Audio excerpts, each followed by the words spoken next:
இதை கேமரா முன்னாடி வெக்கமாக இல்லை பாரதீஷ் ஜெயரவியெல்லாம் நான் ரவிமோகனெல்லாம் மனுஷனே ஏற்றுக்க மாட்டேன். பொம்பளை சிரிச்சா போச்சு, ஆம்பளை அழுதா போச்சும்பாங்க. பொண்டாட்டி அடக்கி வேலை தெரியாதவன் புருஷனா? எவ்வளவு இதில் பொய்கள், ஒன்றா ரெண்டா பேசுனது பூராமே பொய்.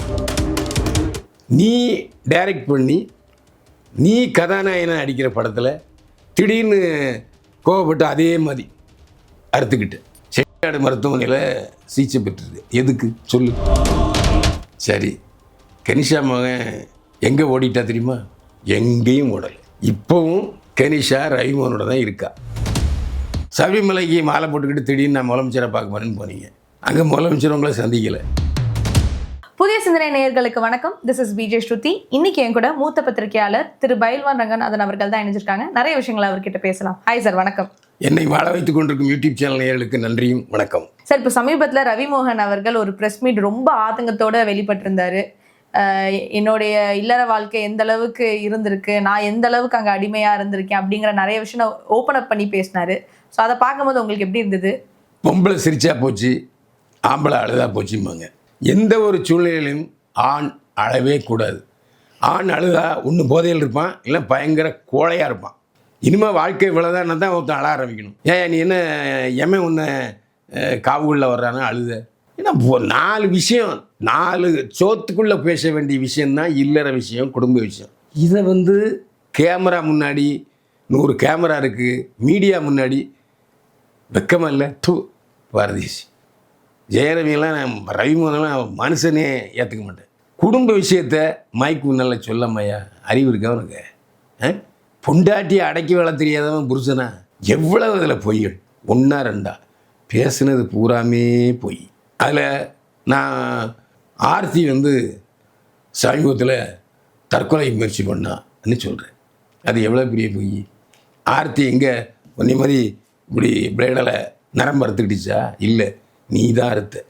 ஆர்த்தியை திருமணம் செய்து வைப்பதற்கு உங்கள் வீட்டில் மறுத்துட்டாங்க, நீ கோவப்பட்டு அறுத்துக்கிட்ட. இதை பார்த்த எடிட்டர் மகன் நேராக ஆர்த்தி அம்மா சுஜாதா விஜயகுமார்ட்ட, இந்த மாதிரி என் பையன் உங்கள் பொண்ணை தான் கட்டிக்கிறேன்னு சொல்கிறான், இல்லைன்னா செத்துருவாங்கிறான்னு சொல்லி சமாதானம் பேசி, நீ ரொம்ப இப்படி மோசமான சில நிலைக்கு போனாலும் சுஜாதா விஜயகுமார் தன்னுடைய மகள் ஆர்த்தியை உன்னை கட்டி வச்சாங்க. இது உண்மையா இல்லையா? எங்களுக்கெல்லாம் தெரியுமில்லப்பா. சரி, அதை விடு. இப்போது 1 மாதத்துக்கு முன்னால் நீ டைரக்ட் பண்ணி நீ கதாநாயகனை அடிக்கிற படத்தில் திடீர்னு கோவப்பட்டு அதே மாதிரி அறுத்துக்கிட்ட. எதுக்கு அறுத்துக்கிட்ட சொல்லு? செட்டிநாடு மருத்துவமனையில் சிகிச்சை பெற்றுது. எதுக்கு சொல்லு? இப்படி அடிக்கடி தற்கொலை செய்து கொள்ள முயற்சிக்குவேன் ஒரு மனநோயாளிப்பா. போய் மறுபடியும், ஏன்னா முதல்ல நான் மனநோயாளியாக தான் கனிஷாட்ட போனேன். கனிஷா தான் என்னை ட்ரீட்மெண்ட் கொடுத்துச்சின்னு சொன்னேன். இப்போ கனிஷா ஓடி போயிட்டா நீயே சொல்கிற. ஒழுங்காக ஒரு மனநல காப்பகத்தில் போய் சிகிச்சை போகிறேன். இப்போ என்னடா திடீர்னு நான் சபரிமலை ஐயப்பன் கோயிலுக்கு போகிறேன் அப்படின்னு சொல்கிறேன். சபரிமலை ஐயப்பன் கோயில்கிட்ட புருஷனை விவாகரத்து பண்ணவெல்லாம் போகாதங்கப்பா. என்கிட்ட ஒரு முறை நான் போய் நம்பியார் சாமிகிட்ட ஆசீர்வாதங்க போனேன். இல்லைப்பா அப்படின்னாரு, சபரிமலைக்கு போகிறேன் அப்படின்னு. உன்ன மாதிரி ஆட்கள்லாம் சபரிமலைக்கு போகிறவங்கள சபரிமலை ஐயப்பனே ஓடிட்டாரியான்ட்டு. ஏன்னா அவ்வளோ மோசமானவங்கெல்லாம் சபரிமலை ஐயப்பன் கோயிலுக்கு போகிறாங்கன்னு. அந்த லிஸ்ட்டில் ரவிமோகன். எப்போ ஒரு பொண்ணு ஒன்றை விட்டு ஓடிட்டா அப்படிங்கிறதுக்காக நீ ஏன் அழுகுற? சரி, கனிஷா மகன் எங்கே ஓடிட்டா தெரியுமா? எங்கேயும் ஓடலை. இப்போவும் கனிஷா ரவிமோகனோட தான் இருக்கா. ரவிமோகன் கனிஷாவுடைய தூண்டுதெல்லாம் இப்போ நடிக்கிறார். ஏன்னா நேற்று கோர்ட்டுக்கு 2 பேரும் வந்திருக்காங்க. ஆர்த்தியும் வந்திருக்காங்க, சுஜாதா விஜயகுமாரும். அது ஆர்த்தியும் வந்திருக்கு. ஆர்த்தி என்ன சொல்லுது? எனக்கு ஜீவனாம்சம் வழக்கு கொடு அப்படின்னு சொல்லியிருக்கு. அது விரைவில் தீர்ப்பு சொல்லணும்னு உயர்நீதிமன்றம் உத்தரவு போட்டிருக்காங்க. அதை ஒட்டி இப்போ அவருக்கு ஜீவனாம்சம் கொடுக்கணும். ஆனால் ஜெயம் ரவி மோகன் இப்போ என்கிட்ட காசு இல்லை, அந்த காசை பூரா இருந்த காசை பூரா கனிஷா எடுத்து போயிட்டா. ஏன்னா யோகி பாபு வச்சு ஒரு படம் டைரக்ட் பண்ண போகிறேன், நான் நடித்து நானே ஒரு படம் டைரக்ட் பண்ண போகிறேன், இன்னும் பெரிய அளவில் பூஜை போட்டார், ஷூட்டிங்கும் போனார். அதில் எல்லா காசும் தீர்ந்து போச்சு. ஸோ ஜீவனாம்சம் கொடுக்குறதுக்கு எனக்கு பணம் இல்லை அப்படின்னு சொல்லி நாடகம் போடுறதுக்காக இந்த மாதிரி பேசிக்கிட்டு இருக்காரு. ஆனால் ரவிமோகன் அவர்கள் என்ன சொல்கிறாங்கன்னா, நானே வாடகை வீட்டில் தான் இருக்கேன், என்னோட வீடு சொத்து எல்லாமே அவங்க கஸ்டடியில் தான் இருக்குது அப்படின்னு சொல்கிறாரு. அதுவும் போய் அடையார் பார்க் ஹோட்டல் பக்கத்தில் ஒரு ஃப்ளாட் இருக்குது. அது யார் பேரில் இருக்குது? அவர் பேர்லாம் இருக்குது. அப்புறம் ஏன் அவர் வாடகை வீட்டில் இருக்காரு? அவர் வாடகை வீட்டில் இருக்க யார் சொன்னா? அவர் தான் சொன்னார். அவர் சொல்கிறதெல்லாம் பொய்ங்க. ம் இப்போ ரவிமோகன் அவன் மனைவி சுஜாதா ஆர்த்தி அவங்க அம்மா விஜயகுமார் 2 பேரும் ஈசிஆரில் ரவிமோகன் வாங்கின வீட்டிலாம் இருக்காங்க.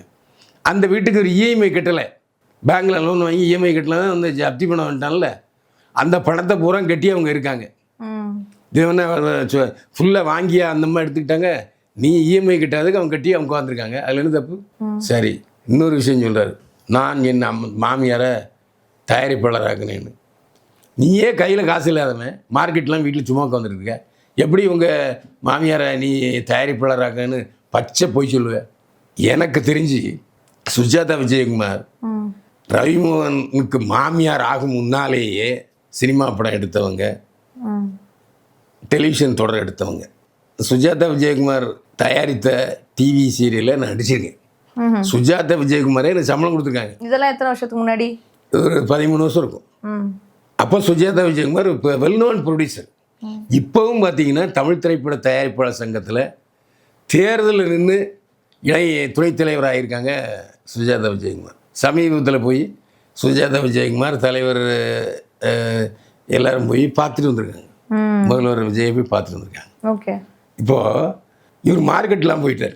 அப்போது மார்க்கெட்லாம் போயிட்டு மருமகனை காப்பாற்றுறதுக்கு ஒரு தயாரிப்பாளர் வேணும்ல. நானே தயாரிப்பாளர் உங்களை வச்சு 3 படம் எடுக்கிறேன்னு சொல்லி 3 படம் எடுத்தார். 3 படம் பெருசாக ஓடலை. அந்த மாதிரி எங்கேயாவது குறப்பட்டுக்கிட்டாங்களா? இல்லை உங்களுக்கு உள்ள சம்பளத்தை கொடுக்கலையா? உங்களுக்கு உள்ள சம்பளம் எல்லாம் கொடுத்ததா வவுச்சரே கையெழுத்து போட்டிருக்கீங்களே, நீங்கள் எப்படி அவங்கள தயாரிப்பாங்க நீங்கள் போய் சொல்கிறீங்க? அது தப்பு இல்லை. சரி, இவ்வளோ நடந்திருக்கு. உங்கள் அண்ணன் ஜெயம்ராஜா கிட்ட டைரக்டர்கிட்ட போய் சொல்லலாம். உங்கள் அப்பா இன்னும் எடிட்டர் மோகன் 2 பேரும் இருக்காங்க, அவங்ககிட்ட போய் சொல்லியிருக்கலாம்.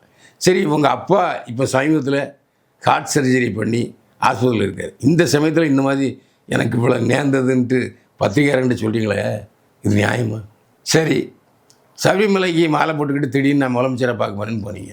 அங்கே முதலமைச்சர் உங்களை சந்திக்கலை, பதிலாக அமைச்சர் ராஜ்மோகனை சந்தித்து போட்டோ எடுத்து வந்தீங்க. உண்மையா இல்லையா? அப்புறம் எதனால் முதல்வரை சந்திக்கலை? முதல்வர் சந்திக்க விரும்பலை, சந்திக்கலை. குடும்ப பிரச்சனைலாம் போய் முதல்வர் சொன்னால் கேட்பாரா? குடும்ப பிரச்சனையை தீர்க்கிறது தான் முதலமைச்சர் இருக்காரா? அவர் ஏதாவது உங்களுக்கு பிரச்சனை, சினிமா சம்மந்தப்பட்ட ஏதாவது பிரச்சனைன்னு சொன்னால் அமைச்சர் ராஜ்மோகன் போய் பார்த்து பேசுங்கிறார். ராஜ்மோகன்கிட்ட போய் பார்த்து பேசிட்டு ஏதோ ஒன்று கொடுத்துட்டு போட்டோ எடுத்துட்டு வந்தார் ராஜ்மோகன் தான். அப்போது அந்த 3 படம் ஓடலை அப்படின்னு சொன்னீங்கல்ல, இப்போ அந்த 3 படம் ஓடாதது காரணம் அவங்க தான். நான் வந்துட்டு பார்த்து படத்தை சூஸ் பண்ணிட்டு இருக்கேன், ஆனால் அவங்க ப்ரொடக்ஷனில் வந்துட்டு இதைத்தான் நீங்கள் பண்ணணும் அப்படின்னு சொல்லிட்டாங்க, எனக்கு சாய்ஸ் இல்லாமல் நான் பண்ணிட்டேன் அப்படின்னு சொல்லிட்டு இருந்தாரு. இதெல்லாம் தேவையற்றவா? நீ இந்த கதை வேண்டான்னு அவங்ககிட்ட சொல்ல வேண்டியதானே? ஒத்துக்கிட்டு தான் நடிச்ச, சம்பளம் வாங்கி தான் நடிச்ச. இப்போ தோத்தா அவங்க மாமியார் காரணம், ஏன் இஷ்டப்படி ஒன்றும் செய்யலைன்னு சொல்கிறேன். இது எவ்வளோ பெரிய தப்பான விஷயம்.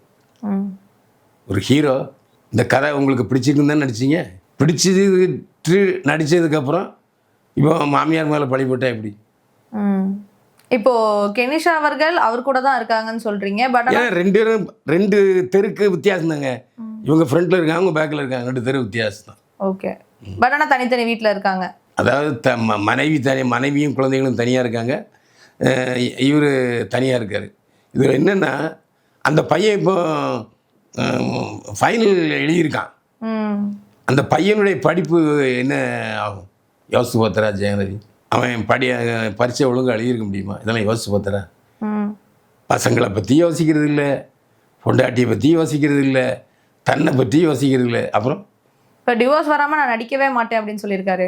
ஏங்க நடிக்காது அவர் இஷ்டம். அவளே சொல்கிறா என்ன நடித்தா சம்பளம் வரும், அப்போ நியாயம் ஜீவனாம்சம் கொடுக்க வேண்டியிருக்கும். நடிக்கிறேன்னு சொல்லிட்டோம்னா எப்படி நாடகம் ஆடுறாரு பாருங்க, கெனிஷாவுடைய தூண்டுதல் பேரில். ஸோ அப்போ அவர் சரி, ரவிமோகன் வந்து கெனிஷாவுக்காக நான் பெரிய தியான மண்டபம் கட்ட போகிறேன்னார கட்டினாரா? சரி, வேறு தேனும் முடியாமல் இருக்குது. அப்படிங்கும்போது பசங்க இன்னும் பெரிய பசங்க டிவி பார்ப்பாங்க. இவர் வந்து ஒரு விழாவில் போய் லவ் டியூட் பாடுறாங்க 2 பேரும், கெனிஷாவும் ஜெயரவியும். இது சரியா? இது வந்து நீதிமன்றத்துக்கு ஏறானது இல்லையா? அதே மாதிரி தான் இப்போ வந்து அந்த பொம்பளை கச்சா அமைச்சாரு போகிறதுக்கு முன்னாடி கெனிஷாவை பற்றி அசிங்கசியமாக பேசி போயிடுச்சு. ஸோ அதையும் போய் கோர்ட்டில் போய் கெனிஷா தன்னை பற்றி தவறாக பேசக்கூடாதுன்னு ஒரு உத்தரவு வாங்கியிருக்காங்க. ஒரு பொண்ணு என்னதான் இருந்தாலும் இன்னும் இவ்வாறு செய்யலை. உன் பொண்டாட்டி பற்றி இன்னொரு தப்பாக பேசலாமா? அதை ஜெயம் ரவி அனுமதிக்கலாமா? இப்போ கெனிஷா அவர்கள் எனக்கு நிறைய ஆன்லைனில் என்னை எல்லாருமே வந்துட்டு தாக்குறாங்க, நிறைய சைபர் கிரைம் புல்லிங் பண்ணுறாங்க, அதனால் நான் நான் சோஷியல் மீடியா விட்டே போகிறேன்னு சொல்லிட்டு எனக்கு வந்துட்டு நான் இவரோடையும் பிரியிறேன் அப்படின்னு சொல்லிட்டு ஒரு வீடியோ போட்டு தான் அவங்களும் போனாங்க. ஸோ அது எந்த நிலவையில் இருக்குது? இந்த புத்தி இதுக்கு முன்னால் எங்கே போச்சு? புல் பிடுங்க போயிருந்துச்சா? இன்னொருத்தி இப்போ வாழ்க்கையில் குறுக்கிடுற இன்னொருத்தி உடைய கணவனு ஆசைப்படுறிய, உனக்கு அறிவில்லை உனக்கு. அப்போ இந்த மாதிரி சமூகம் ஒன்று தூற்றாதா? உன் சொந்தக்காரங்க உங்களை தூட்ட மாட்டாங்களா? இதெல்லாம் இப்போ தான் தெரியுதா? நீதிமன்றத்தில் ஜீவனாம்ச வழக்கு வந்த பிறகு தான் இந்த புத்தி வருதா நான் விட்டு போகிறேன்னு சொல்கிறது. எல்லாமே நாடகம், செட்டப். ஸோ மக்கள்கிட்ட இப்படி சொன்னோம்னா அவங்க மேலே வந்துட்டு பரிதாபம் வரும் அப்படிங்கிறனாலயா? ஆமாம். இதுக்கப்புறம் தான் தெரியும் கோர்ட்டில் அவர் டைவர்ஸ் கொடுப்பாரா மாட்டாரா, ஜீவனாம்சம் கேட்பாங்களா மாட்டாங்களான்னு. கேட்பாங்க. கேட்குறது தான் சீக்கிரமாக அதுக்கு பதில் சொல்லுன்னு உத்தரவு போட்டிருக்காங்க உயர்நீதிமன்றம். அந்த வழக்கை சீக்கிரம் முடியுங்க அப்படின்னு சொல்லிட்டு நிறைய விஷயங்கள் எங்களோட பகிர்ந்துக்கிட்டீங்க. நேரத்துக்கு ரொம்ப நன்றி சார். தேங்க்யூ. மீண்டும் சந்திப்போம். வாழ்க வளமுடன்.